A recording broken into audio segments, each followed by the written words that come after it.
মওযু হাদিস অনেক আছে, আমাদের দেশের বক্তারাও বলতেছে। একটা মওযু হাদিস যেমন বলি, বক্তারা বলে কুলুবুল মুমিনি আরশুল্লাহ, এটা মওযু হাদিস, এটার কোনো ভিত্তি নাই। এটা অধিকাংশ বক্তাই দেখেন বলতেছে কুলুবুল মুমিনি আরশুল্লাহ, মুমিনের অন্তর আল্লাহর আরশ। আকাশে জমিনে আল্লাহর জায়গা হয় না, মুমিনের অন্তরে জায়গা হয়। আল্লাহ আলিল মাসনুয়া ফি আহাদিসিল মাউদুআতি, ইমাম সুয়ুতি বলেছেন এটা মওযু হাদিস। এটা বানিয়েছে কারা?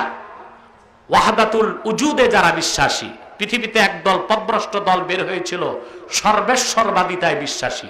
তাদের বিশ্বাস সবকিছুতে আল্লাহ ঢুকতে পারেন। আমার দেশে যারা ভণ্ড পীর, তারা মানুষের সেজদা নেয়। কেন নেয়? তারা বলে আমরা তো সেজদা নেই না, ভিতরে যে আল্লাহ ঢুকছে আল্লাহকে সেজদা করে। আছে এরকম ভণ্ড বাংলাদেশে?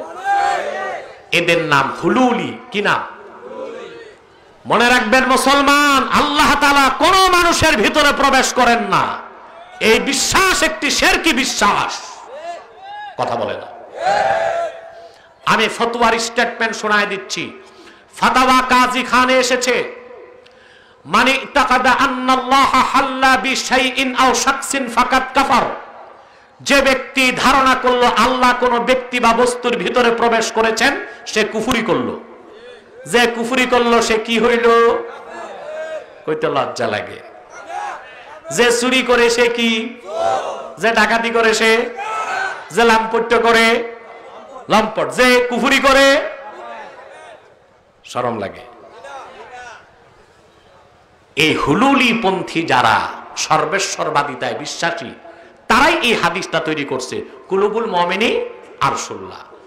এখানে যে হাদিসটা মওযু তার বড় প্রমাণ, এখানে রিকাকাতুল আলফাজ আছে। রিকাকাতুল আলফাজ, কুলুব বহুবচন, মুমিন এক বচন, এটা হাদিস হইতে পারে না।